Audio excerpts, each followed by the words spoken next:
नमस्कार दोस्तों, मैं संदीप हिंदुस्तानी आप सभी का एसके स्टडी में स्वागत करते हैं।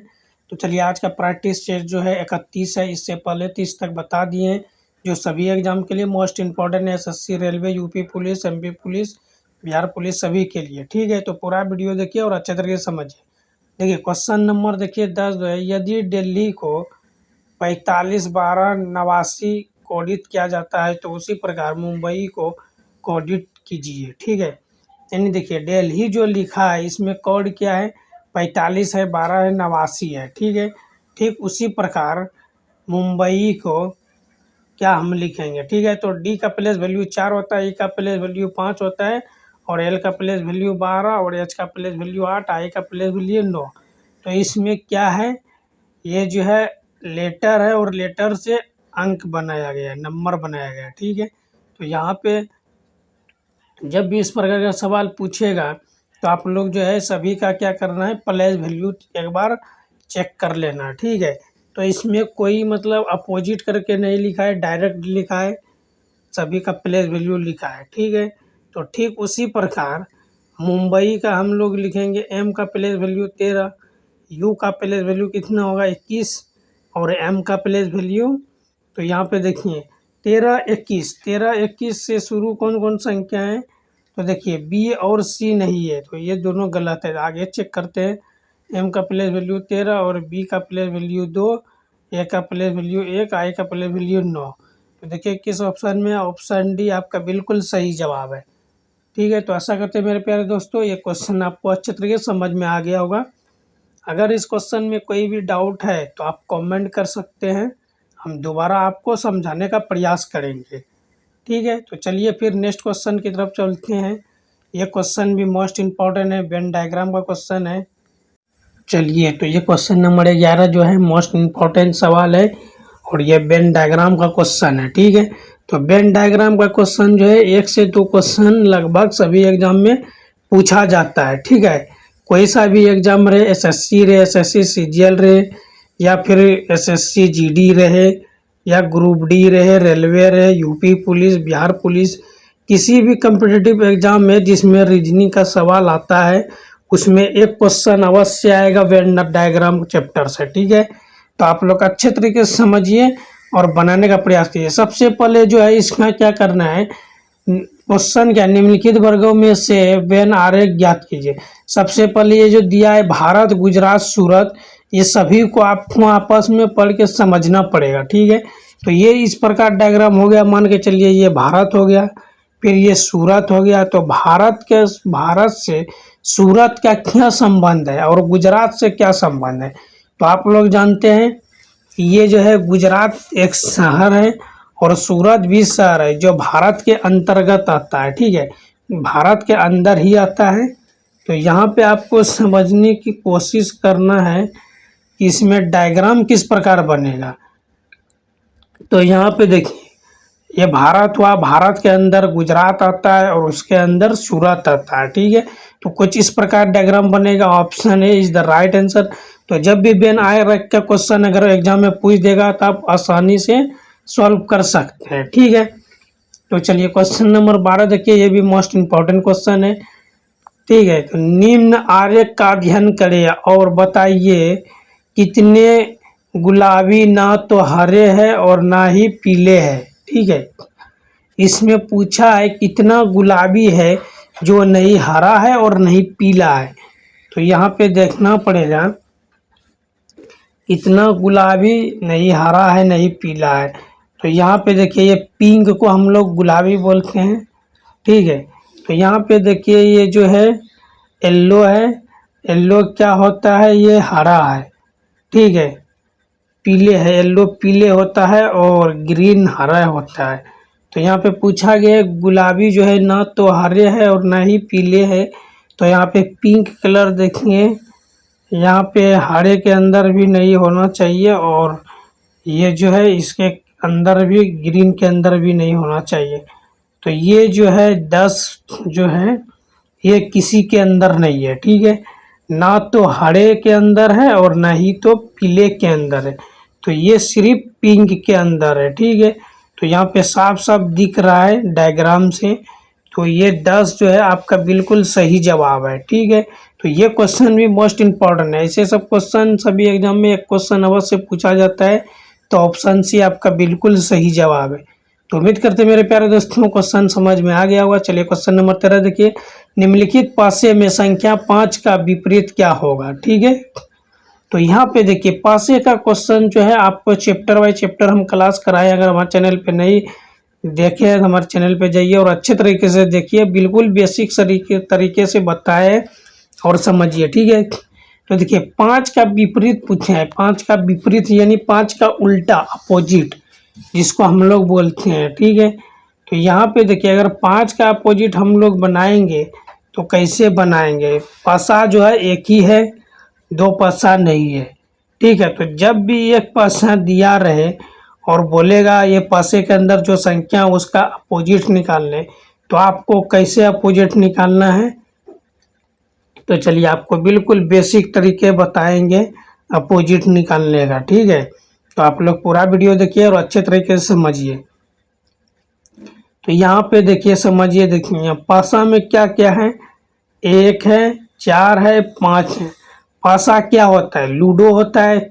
उसमें पासा में कितना संख्या होता है, तो 1 से 6 तक होता है। ठीक है, तो 1 से 6 तक होता है। देखिए यहाँ पे 1 और 5 के बीच 6 आता है, फिर 1 और 4 के बीच 5, और 5 और 6 के बीच अगर इस दोनों को हम प्लस करते हैं तो 9 आ रहा है। ठीक है, तो ये जो है भाजक जो है।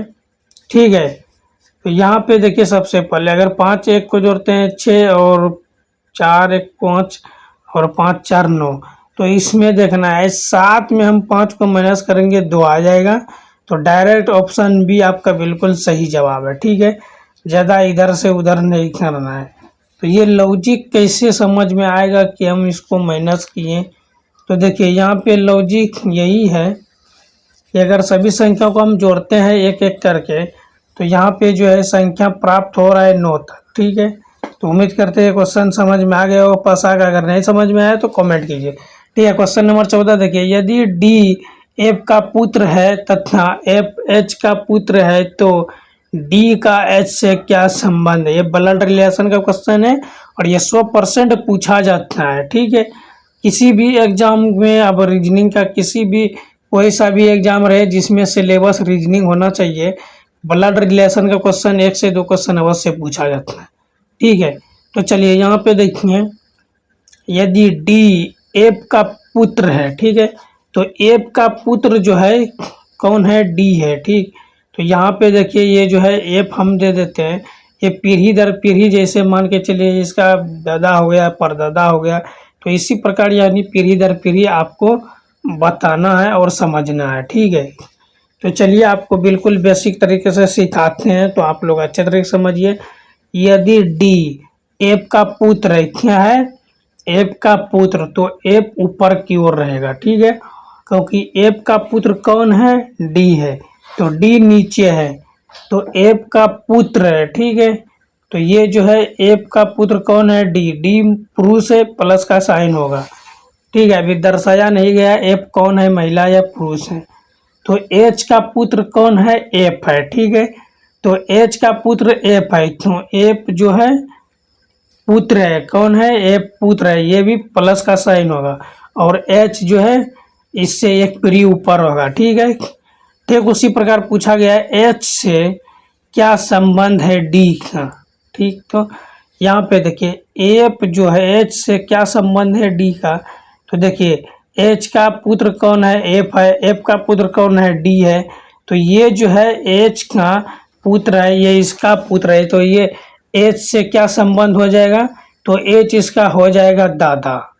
ठीक है, और यहाँ पे एस से डी का संबंध पूछा है, तो डी कौन हो जाएगा, पोता, तो ऑप्शन बी आपका सही जवाब है। ठीक है, तो उम्मीद करते हैं क्वेश्चन समझ में आ गया होगा। चलिए क्वेश्चन नंबर 15 देखिए, दिए गए पैटर्न में लुप्त संख्या ज्ञात कीजिए। ठीक है, ये जो क्वेश्चन दिया गया है लुप्त संख्या का, ये मोस्ट इम्पॉर्टेंट सवाल है। ठीक है, और ये क्वेश्चन PYQ है, पूछा गया क्वेश्चन है।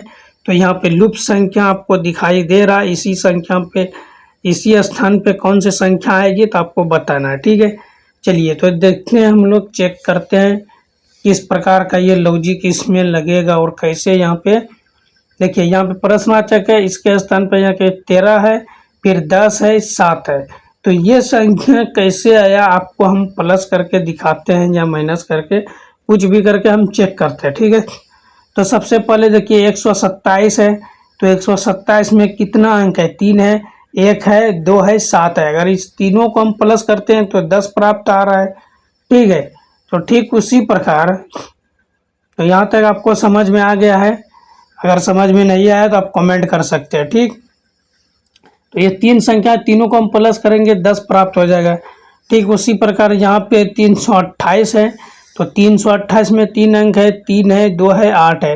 तो यहाँ पे 8 2 10 और 3 13 हो जाएगा, ठीक। उसी प्रकार यहाँ पे 241 है, 2 और 4 6 1 7 हो रहा है, ठीक। उसी प्रकार यहाँ पे 375 है, तो 375 में हम सभी को प्लस करेंगे तीनों अंक को, 7 5 12 हो गया और 12 3 15। तो ये प्रश्नवाचक स्थान पे क्या आ जाएगा, 15 आ जाएगा। तो देखिए 15 किस ऑप्शन में, ऑप्शन ए आपका बिल्कुल सही जवाब है। तो उम्मीद करते मेरे प्यारे दोस्तों ये क्वेश्चन आपको अच्छे तरीके से समझ में आ गया होगा। अगर कोई भी डाउट है तो आप कमेंट कर सकते हैं, ठीक है। तो चलते हैं फिर हम लोग क्वेश्चन नंबर 16 की ओर, ठीक है। तो देखिए क्वेश्चन नंबर 16 देखिए ये मोस्ट इम्पोर्टेंट है। एक पंक्ति में राज्यपाल दाएं से 17वें स्थान और बाएं से 13वें स्थान पर है, तो बताइए उस पंक्ति में कुल कितने व्यक्ति है। तो देखिए यहाँ पे जब भी इस प्रकार का सवाल पूछे एग्जाम में, और पूछा ही जाता है, कभी कभी पूछा जाता है राम जो है ऊपर से 13वें स्थान पे है और नीचे से सरहती धरातल से 14वें स्थान पे, इससे मतलब मंजिल पे पूछा जाता है इस प्रकार। तो सभी का लॉजिक एक ही होगा, सवाल अलग अलग होगा, लॉजिक आपको बता देते हैं। किसी भी प्रकार का सवाल अगर पूछें तो यहाँ पे देखिए राज्यपाल दाएं से कितने स्थान पे है, 17वें स्थान पे, ठीक है। उसी प्रकार और बाएं से अगर हम उसको काउंटिंग करते हैं 13वें स्थान पे आ रहा है, तो हम दोनों को प्लस कर देंगे, कितना हो जाएगा, 30 आ जाएगा, ठीक है। और यहाँ पे क्या करेंगे, 30 आप ऑप्शन आंसर लगा दीजिएगा, ठीक है। 30 ऑप्शन में भी है, तो हमको लगता है ये तो 30 नहीं होगा क्योंकि ये गलत हो जाएगा, ठीक है। इसमें -1 करेंगे, क्यों -1 करेंगे, क्योंकि ये 2 बार काउंटिंग हो रहा है। अगर ऊपर से हम गिनते हैं तो 17 नंबर पे आ रहा है, नीचे से गिनते हैं 13 नंबर पे आ रहा है, तो दोनों 2 बार काउंटिंग हो रहा है, तो 1 माइनस करेंगे। जब भी इस प्रकार का क्वेश्चन आएगा दोनों को प्लस करके 1 माइनस कर दीजिएगा, आपका आंसर राइट आ जाएगा, ठीक है। तो चलिए क्वेश्चन नंबर 17 देखिए, ये मोस्ट इंपॉर्टेंट है। यदि ए का अर्थ प्लस, बी का अर्थ गुना, सी का अर्थ माइनस और डी का अर्थ भाग, तो व्यंजक का मान क्या होगा, ठीक है। तो ये मान के चलिए समीकरण दिया है, ठीक है, सभी का अर्थ। और ये क्वेश्चन जो है 100% पूछा गया क्वेश्चन है, ठीक है। और ऐसे सब सवाल एग्जाम में पूछा ही जाता है, ठीक। तो देखिए इसको बनाने का तरीका देखिए, ये समीकरण के रूप में दिया है, इसको हम लोग सॉल्व करेंगे, ठीक। तो देखिए 25 है, सी का अर्थ क्या है, सी का अर्थ माइनस है, तो सी के स्थान पे हमको माइनस कर देंगे, ठीक है। तो यहाँ पे देखिए सी का अर्थ क्या होता है, माइनस, तो 25 माइनस 21 है, ठीक है। तो यहाँ पे 21 लिखिए। फिर डी का अर्थ क्या है, डी का अर्थ भाग, तो यहाँ पे भाग का हम साइन देंगे, ठीक। तो डी का अर्थ भाग है, फिर भाग के बाद क्या है 7 लिखेंगे। और बी का अर्थ क्या है, बी का अर्थ गुना है, ठीक। तो यहाँ पे गुना का साइन हम करेंगे। और उसके बाद जो है 3 है, 3 के बाद क्या है 1 है, ठीक। 3 के बाद ए है, तो ए का अर्थ क्या होता है, प्लस। तो यहाँ पे गुना 3 करेंगे, फिर प्लस करेंगे और यहाँ पे 4 फिर लिखेंगे, ठीक है, क्योंकि आगे कोई संख्या नहीं है, ठीक। तो अगर हम इसको जो है इसका सॉल्यूशन हम करते हैं, अगर 7 के 21 हो गया, ठीक है। तो यहाँ पे देखिए 25, ये हो गया 3 और इधर कितना हो जाएगा, ये 3 प्लस, ठीक है। तो यहाँ पे अगर माइनस करते हैं हम 25 में, अगर इधर सॉल्व करते हैं तो 9 हो जाएगा, फिर प्लस कितना हो जाएगा, 4 हो जाएगा, ठीक है।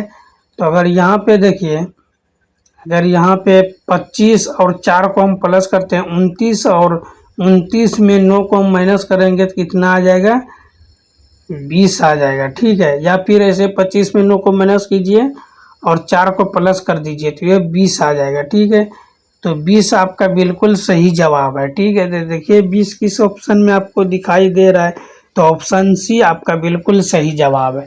तो उम्मीद करते हैं मेरे प्यारे दोस्तों ये क्वेश्चन आपको अच्छे तरीके से समझ में आ गया। अगर कोई भी डाउट है तो इस क्वेश्चन में आप कमेंट कर सकते हैं। चलिए क्वेश्चन नंबर 18 देखिए, ये मोस्ट इंपॉर्टेंट क्वेश्चन है और ये कथन निष्कर्ष का क्वेश्चन है, मोस्ट इंपॉर्टेंट क्वेश्चन है। ये 100% पूछा गया क्वेश्चन है और पूछा ही जाता है सभी एग्जाम में, कथन निष्कर्ष। तो चलिए आइए आप लोग को बिल्कुल शॉर्ट ट्रिक सिखाएंगे।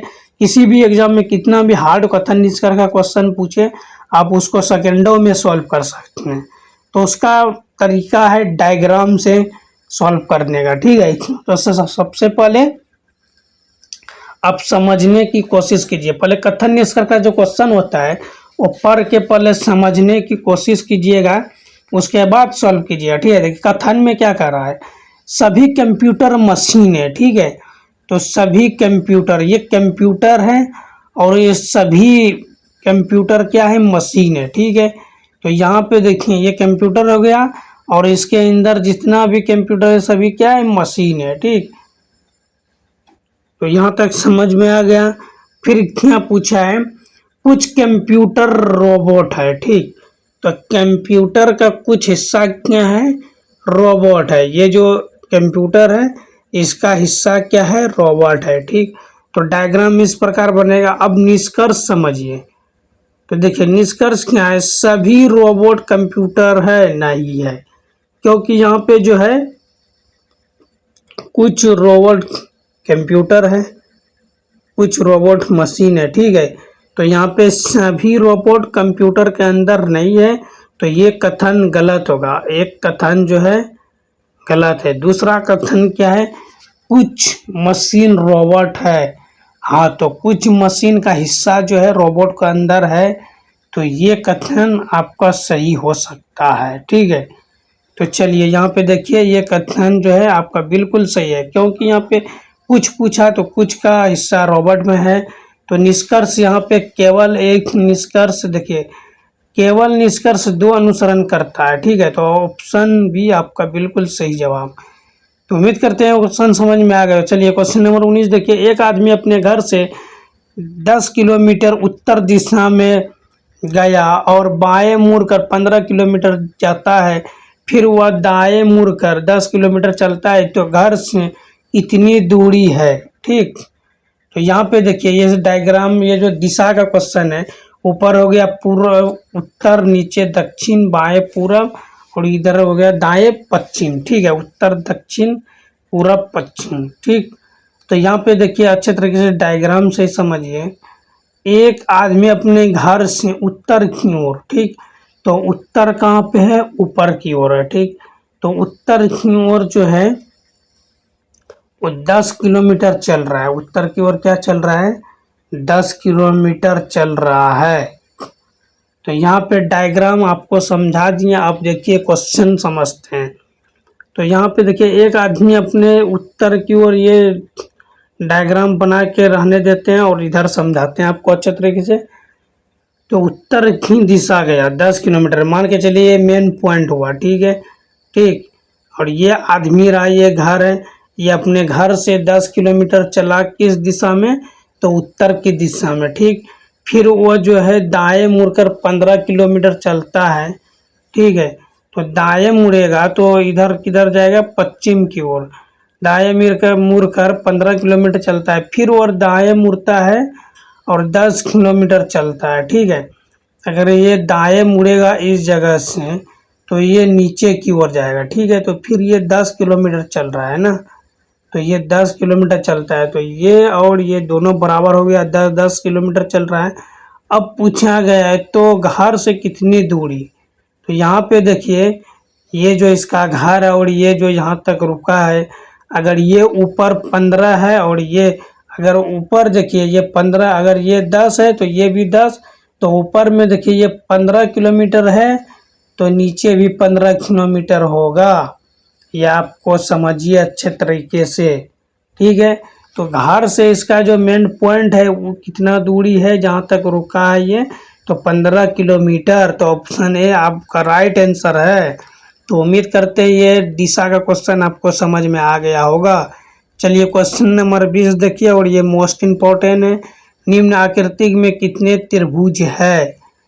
ये SSC, GD, railway, NTPC, group D सभी एग्जाम के लिए ये इम्पोर्टेंट है और ऐसे सब क्वेश्चन पूछा जाता है। निम्नलिखित आकृति में कितने त्रिभुज है, ठीक है। तो हम शॉर्ट वीडियो में ऐसा सब त्रिभुज जो है फिगर काउंटिंग का सवाल हम लोग बताते हैं और बताए भी हैं कि जब भी इस प्रकार का अगर आप क्वेश्चन पूछे फिगर काउंटिंग का तो किस प्रकार आप बनाइए। देखिए यहाँ पे त्रिभुज में 3 कोण होता है, ठीक है, 3 भुजा। अगर इस प्रकार का त्रिभुज पूछेगा 3 त्रिभुज इसमें होता है। अगर इस प्रकार का 1 2 3, देखिए 1 2 3 4 रेखा रहेगा, कितना त्रिभुज हो जाएगा? तो इसमें काउंटिंग कीजिए 1 2 3, तो ये 6 त्रिभुज हो जाएगा इसमें, ठीक है। तो अच्छे तरीके से आप जो है टोटल इसको काउंटिंग करके देखिए किस प्रकार ये त्रिभुज बन रहा है, ठीक है। तो यहाँ पे सबसे पहले देखिए 1 से टोटल काउंटिंग कीजिए कितना ये है लाइन। 1 है, 2 है, 3 है, 4 है, 5 है, और सभी को हम जोड़ देंगे तो आपका त्रिभुज की संख्या प्राप्त हो जाएगा। तो 2 1 3 और 3 कितना हो गया? 6, 6 4 10 और 5 15, ठीक है। तो ये हो गया टोटल कितना? 15, ठीक। तो यहाँ तक तो आपको समझ में आ गया कि ये टोटल त्रिभुज 15 है। तो ऑप्शन डी आपका बिल्कुल सही जवाब। आगे कुछ करने का ज़रूरत नहीं है क्योंकि ये क्लियर है। अगर इसमें बीच में ऐसे सब लाइन दिया रहता तब फिर जो है इसको और काउंटिंग करना पड़ता, ठीक है। तो ऊपर से काउंटिंग करते, फिर 1 2 3, फिर इधर 1 2, फिर सभी को हम प्लस करते हैं, ठीक है। तो टोटल त्रिभुज की संख्या निकाल लेते हैं, ठीक। तो देखिए ये क्वेश्चन जो है ये भी मोस्ट इम्पॉर्टेंट है। ये टेस्ट के तौर पर आप लोग को क्वेश्चन दे रहे हैं कि निम्न आकृति में कितने त्रिभुज है।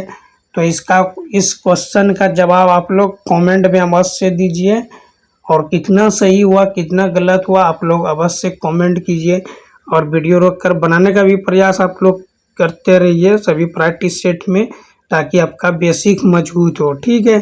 तो आज का क्लास कैसा लगा आप लोग कमेंट अवश्य कीजिए। अगर अच्छा लगा, मिलते हैं फिर नेक्स्ट वीडियो में, तब तक के लिए जय हिंद जय भारत।